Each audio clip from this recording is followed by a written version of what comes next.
கையை தட்டி நல்ல ஹல்லேலூயா. ஸ்தோத்திரம்.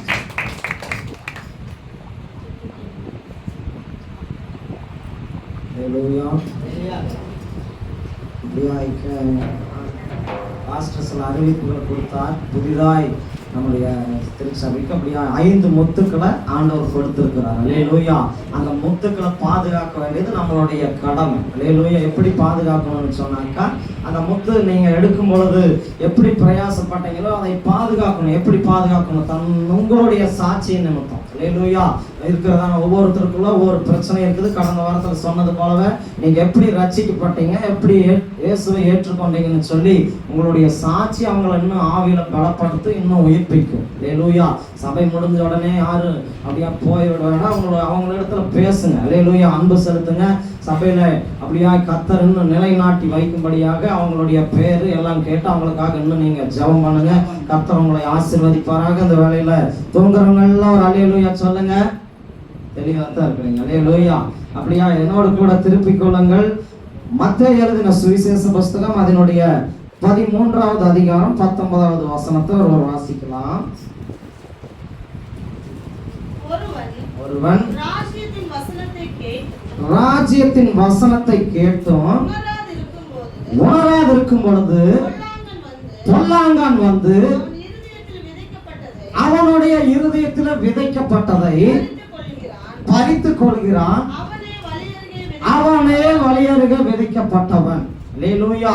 ஒருவன் ராஜ்யத்தினுடைய சுவிசேஷ வசனத்தை கேட்டும் அவன் என்ன பண்ணல, உணராதிருந்ததுனால பொல்லாங்கானாகிய சாத்தான் வந்து அவனுடைய இருதயத்துல விதைக்கப்பட்டிருக்கிற வசனமாகிய விதையை எடுத்து போடுகிறான். அவன் தான் யாருன்னு சொல்லப்பட்டிருக்கிறது, வழியருகே விதைக்கப்பட்டிருக்கிறதான ஒரு விதை. அல்லேலூயா. அப்ப வழியருகே விதைக்கப்பட்டதான விதை மிதியுடுது. அப்படியா என்ன பண்ணல, அது பலன் கொடுக்கல. காரணம் அந்த இருதயத்தினுடைய உணர்வில்லாமை. அல்லேலூயா. அந்த இருதயத்தினுடைய கடினம். அல்லேலூயா. எவ்வளவுதான் சத்தியங்களை கேட்டாலும், எவ்வளவுதான் பாடல் ஆராதனைகளை நீங்கள் அப்படியா மூழ்கி ஆராதித்தாலும் இருதயம் கடினப்பட்டு விட்டது. அல்லேலூயா. இருதயம் கடினப்பட்டு விட்டது. சத்தியங்களை கேட்கிறோம், ஆண்டவர் பேசுகிறார், இப்படி அப்படி என்று சொல்லி எவ்வளவோ காரியங்களை பேசுகிறார். அப்பத்திக்கு மாத்திரம் ஒப்பு கொடுக்கிறோம். ஆனாலும் என்ன பண்ணுது, இருதயம் உணர்வு இல்லாதனால பொல்லாங்கான் வந்து இருதயத்தை எடுத்துட்டு இருதயத்துல விதைக்கப்பட்டிருக்கிற அந்த வசனத்தை எடுத்துக்கொள்கிறான். அல்லேலூயா. அப்ப நிலம் இருதயம். அல்லேலூயா. வசனத்தை ஆறு விதைக்கிறான். வசனம் விதை என்று சொல்லப்படுகிறது. இதை குறித்து வேறு விதமாய் இதை பேசலாம் என்று சொல்லி நான் எச்சரிக்கிறேன். அப்ப குளிர்ந்து போன இருதயம், உணர்வில்லாத இருதயம். அல்லேலூயா. எபேசியருக்கு எழுதின சுவிசேஷ புஸ்தகம் 4வது அதிகாரத்துல 18வது வசனத்தை வாசிக்கலாம். எபேசியர் 4:18 வசனம். இப்ப உணர்வில்லாத இருதயத்தை பார்த்து ஆண்டவர் சொல்லுகிறார், அவர்கள் புத்தியில் அந்தகாரப்பட்டு தங்கள் இருதய கடினத்தினாலே தங்களில் இருக்கும் அறியாமையினாலே தேவனுடைய ஜீவனுக்கு யாரா இருக்கிறாங்களா, அந்நியரா இருக்கிறாங்க. அல்லேலூயா. யார் அவங்க? இருதயத்தில் விவரிக்கப்பட்ட வசனத்துக்கு கீழ்ப்படியாதவங்க. அல்லேலூயா. தேவனுடைய ஆராதனையை அனுசரிக்காதவங்க. அவங்கதான் உணர்வில்லாத இருதயம், கடினமான இருதயம். அந்த இருதயத்தை பார்த்து ஆண்டவர் சொல்லுகிறார், அவங்க என்ன பண்றாங்க, அந்நியரா இருக்கிறாங்க. யாருக்கு அந்நியர்? வாசிங்க அதுல கீழ பகுதியா. தேவனுடைய ஜீவனுக்கு. அல்லேலூயா. ஏசப்பாவுக்கு என்னவா இருக்கிறாங்களா, அவங்க அந்நியரா இருக்கிறார்கள் என்று சொல்லி வேதம் அழகாய் சொல்லுகிறது. அல்லேலூயா. அதுலயே எரேமியாவுக்கு எழுதின சுவிசேஷ புஸ்தகம் 18:12 வாசிங்க. எரேமியா 18:12.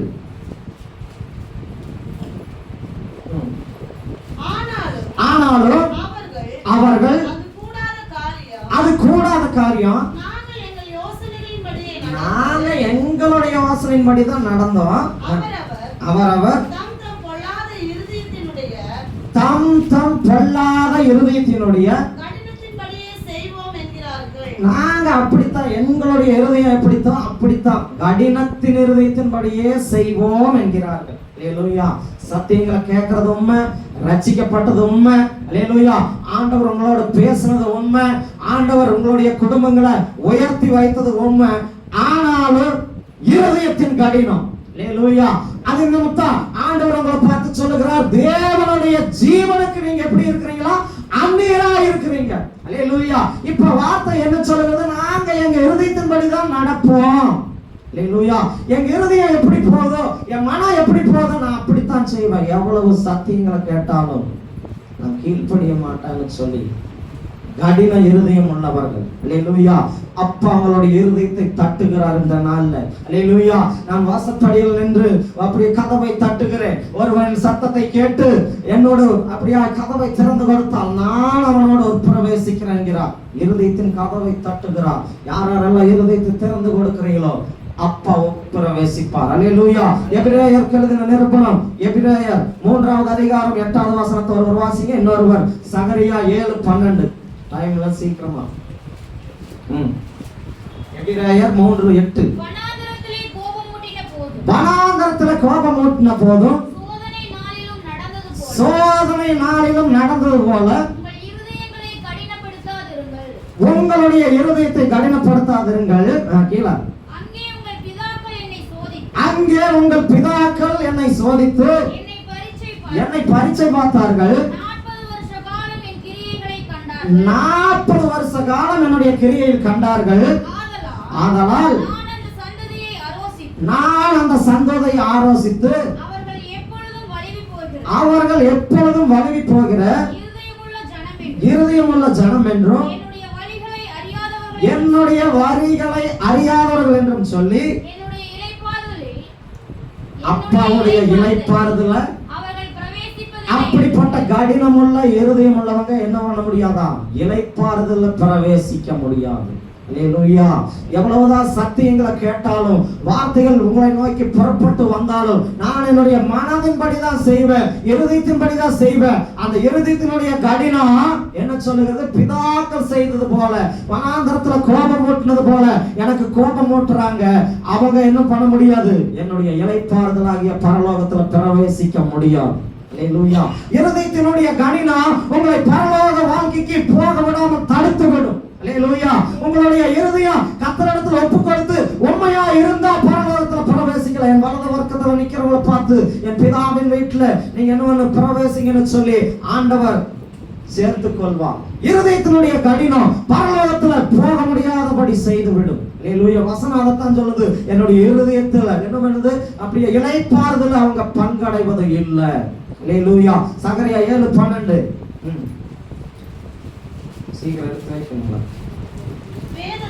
வேதத்தையும் சேனைகளின் கர்த்தர் தம்முடைய ஆவியின் மூலமாய் முந்தின தீர்க்கதரிசிகள் அல்லது முந்தின ஊழியக்காரர்களை கொண்டு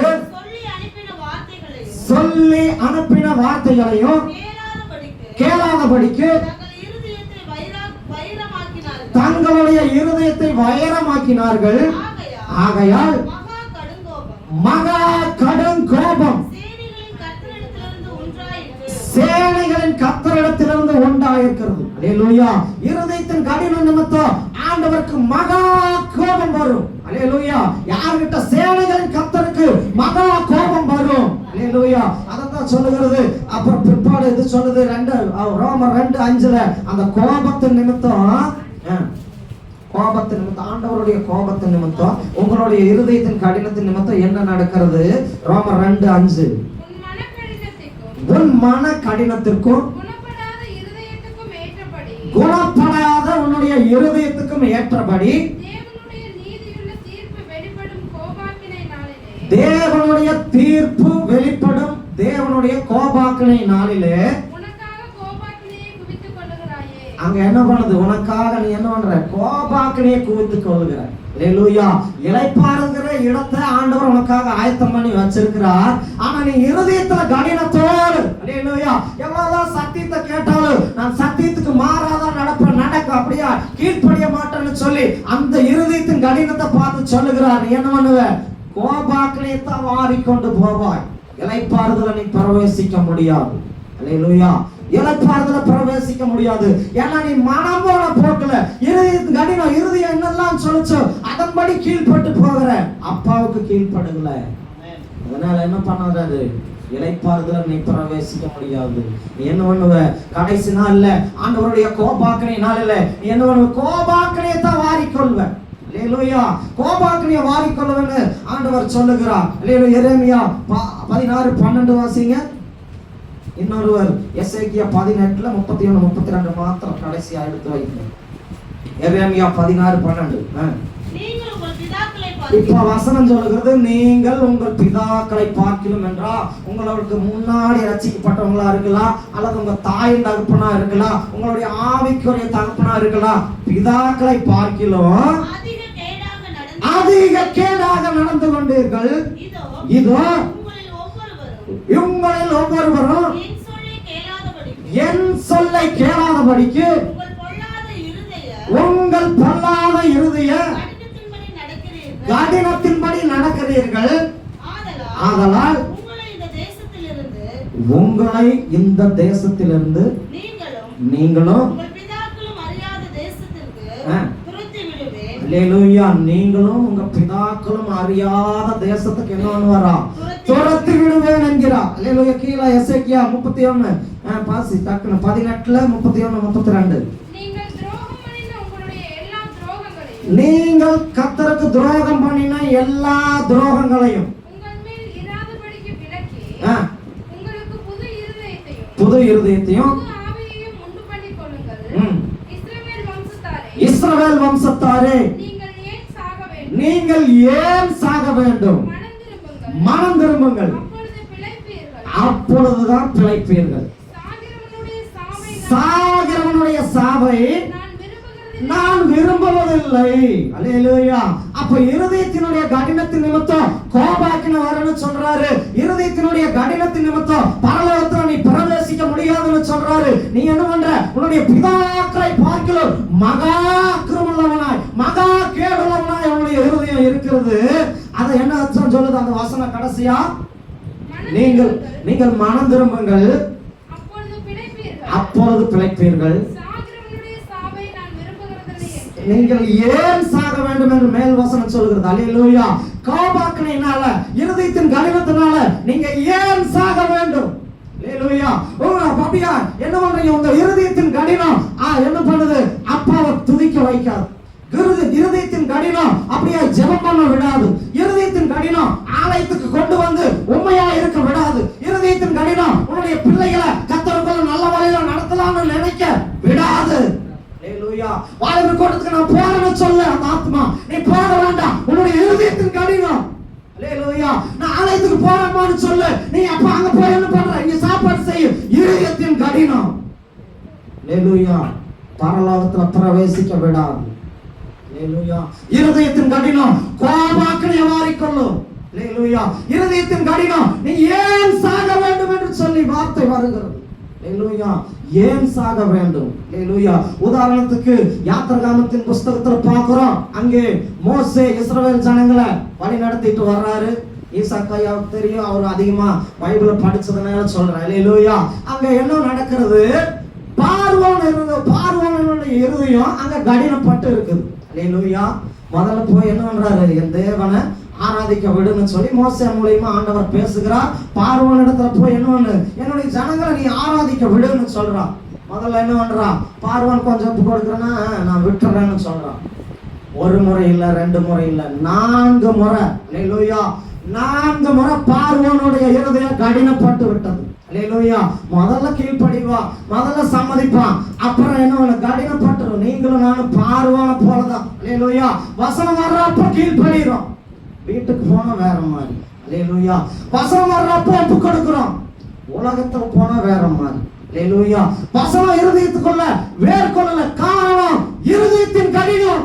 அல்லேலூயா. இந்த பார்வோனுடைய இருதயத்தை ஆண்டவர் கடினப்படுத்தின நிமித்தம் அங்க நடக்கிற சம்பவம். அல்லேலூயா. 4 முறை பார்வோன் கடினப்பட்டா ஜனங்களை ஆராதிக்க விடல. இப்ப கர்த்தருடைய கோபம் அவன் மேல வந்துருச்சு. இப்ப என்ன பண்றாரு, ஆண்டவர் அவருடைய இருதயத்தை கடினப்படுத்திடுறார். அல்லேலூயா. 11 முறை பார்வோன் முறையிடுறான். அல்லேலூயா. ஆண்டவர் என்ன பண்றாரு? 11 முறையும் இருதயத்தை கடினப்படுத்துகிறாரு. நடக்கிற சம்பவம், இருதயத்தின் கடினத்தின் நிமித்தம் பார்வோன் சில இழப்புகளை சந்திக்கிறான். அல்லேலூயா. எப்படிப்பட்ட இழப்பு தெரியுங்களா? மூத்த மகனே செத்துறான். அல்லேலூயா. குடும்பம் ஒண்ணுக்கு இல்லாம போகுது. அல்லேலூயா. தான் சம்பாதித்து வச்சதெல்லாம் அழிந்து போகிறது. அல்லேலூயா. ஒரு மனிதனுடைய இருதயத்தின் கடினம் பார்வோனுடைய வாழ்க்கைக்கு ஒப்பிட்டு காட்டப்படுகிறது. அல்லேலூயா. நீங்களும் நானும் மனம் திரும்பாவிட்டால் இந்த பார்வோனை போல சில இழப்புகளை சந்திக்க நேர்ந்துடும். இந்த சம்பாதிச்சு வச்சிருக்கிறவங்களுடைய சொத்தோ பணமோ, அல்லேலூயா, நீ ஆசையா வளர்த்த பிள்ளையோ, எல்லாவற்றையும் இழக்க நேர்ந்திடும் இருதயத்தினுடைய கடினத்தின் நிமித்தம். அல்லேலூயா. பரலோகத்துல பிரவேசிக்க முடியாது. அல்லேலூயா. கடைசி நாள்ல தேவனுடைய கோபாக்கனையை தான் நீங்க வாரிக்கொள்வீங்க. அல்லேலூயா. ஒரு ஒப்பு கொடுத்தலோட அல்லேலூயா. நீதிமொழிகளுக்கு எழுதின புஸ்தகம் கடைசியா 1வது அதிகாரம் அப்படியாய் சொல்லுகிறது. நீதிமொழிகள் 1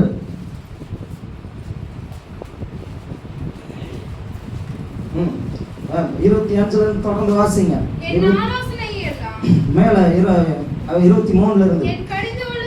ஆண்டவருடைய வசனத்தின் கடிந்து கொள்ளுதலுக்கு திரும்புங்கள்.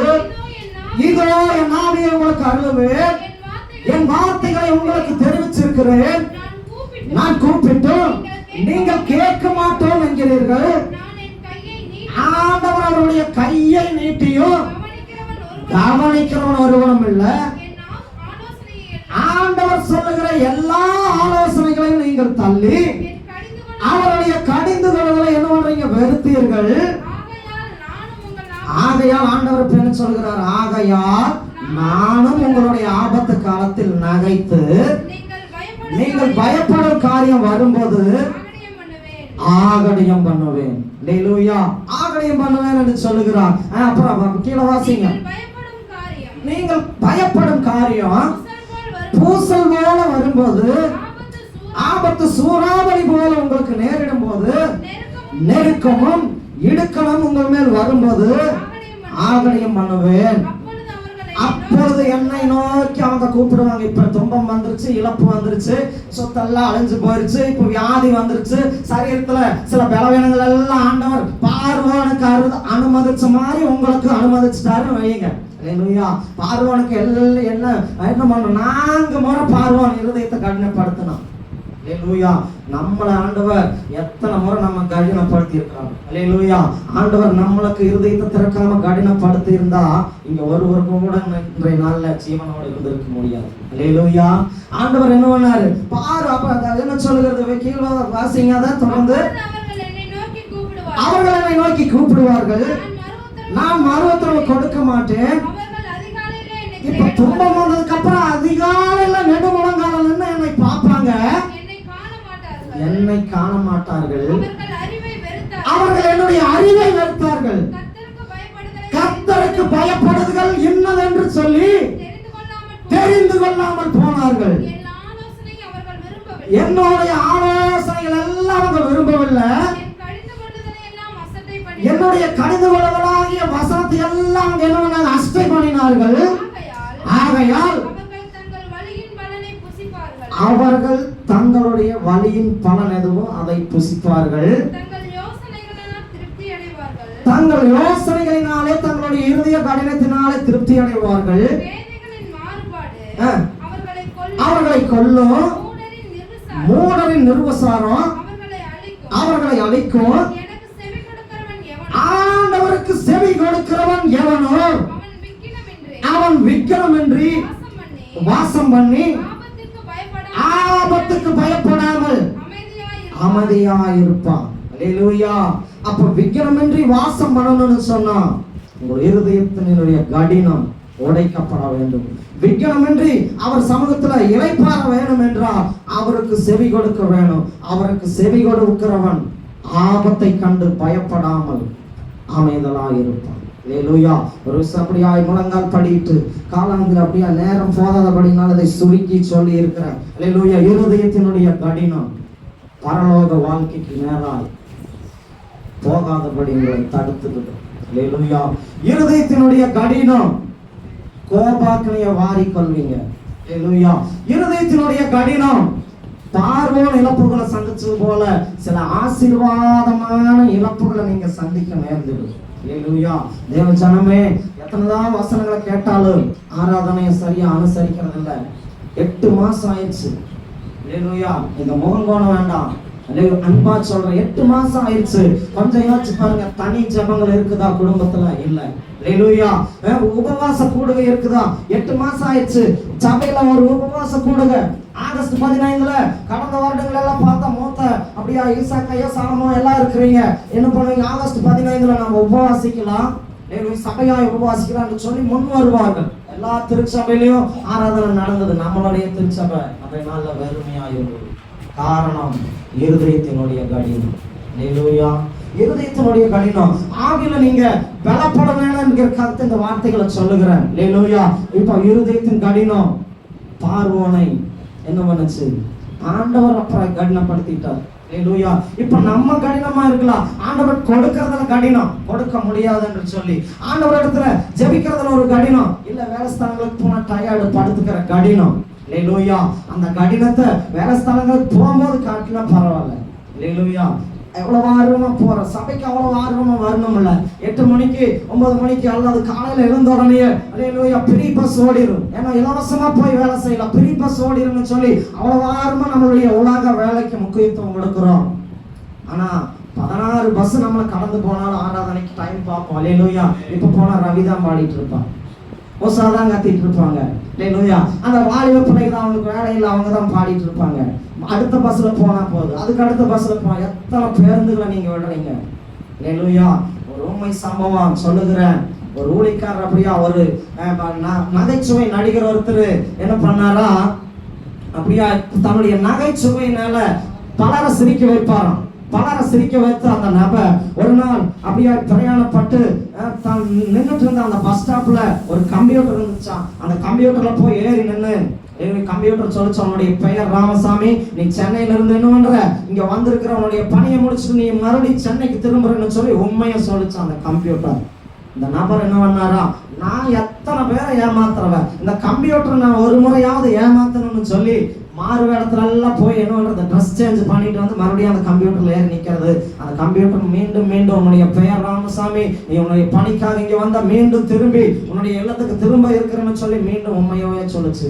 இவர் என்ன பண்ணாரா, கம்ப்யூட்டரை ஏமாத்தணும்னு சொல்லி தான் ஏறி பயணம் பண்ண வேண்டிய அந்த ட்ரெயினை மிஸ் பண்ணிட்டாராம். 3 வருஷத்துக்கு அப்புறம் 3 நாளைக்கு அப்புறம் தான் மீண்டும் ட்ரெயின். ஹல்லேலூயா. நீங்களும் நான் அப்படித்தான். ஹல்லேலூயா. அப்பாவை ஏமாத்தலாம்னு சொல்லி ஹல்லேலூயா இப்ப ஏமாத்தலாம். பரலோகத்துக்கு போக வேண்டிய ஆயத்தமா இருக்கிற பஸ் கிளம்பிடு, ட்ரெயின் கிளம்பிடு. கைவிடப்பட்டவங்களா நம்ம இங்க பூலோகத்துல நிற்க வேண்டிய சூழ்நிலைக்கு ஏற்படுவோம். ஹல்லேலூயா. கர்த்தருக்கு உண்மையா இருப்போம். இடுங்கத்தின் கடிதத்தை கர்த்தர் உடைத்தெறியும்படியாக ஒரு விஷயம் அப்படியாக முழங்கால் படியிட்டு அப்பாவை நோக்கி, அப்பா இருதயத்தின் கடினத்தின் நிமித்தம் பரலோகத்துல உட்பிரவேசிக்க முடியாதுன்னு சொல்லி பேசி இருக்கிறீங்க ஆண்டவரே. இருதயத்தின் கடினத்தின் நிமித்தம் கடைசி நாள்ல கர்த்தருடைய கோபாக்கனையை நீங்க வாரிக்கொள்ளுவீங்கன்னு சொல்லி வார்த்தை இருக்கிறது ஆண்டவரே. இருதயத்தின் கடினத்தின் நிமித்தம் பார்வையான நீங்க கடினப்படுத்துறீங்க, அவனுக்கு சில இழப்புகள் எல்லாம் நீங்க அனுமதிச்சீங்க ஆண்டவரே.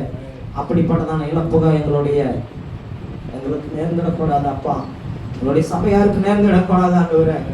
இன்றையிலிருந்து நான் ஆண்டவரே உமக்கு கொடுக்க வேண்டிய நேரத்தை நான் கரெக்டா கடைபிடிப்பேன் ஆண்டவரே. உமக்கு கொடுக்க வேண்டிய தசம பாகங்களை நான் உண்மையா இருப்பேன் ஆண்டவரே. ஹல்லேலூயா. இதெல்லாம் நான் இருதயத்தின் கடினம் ஆண்டவரே.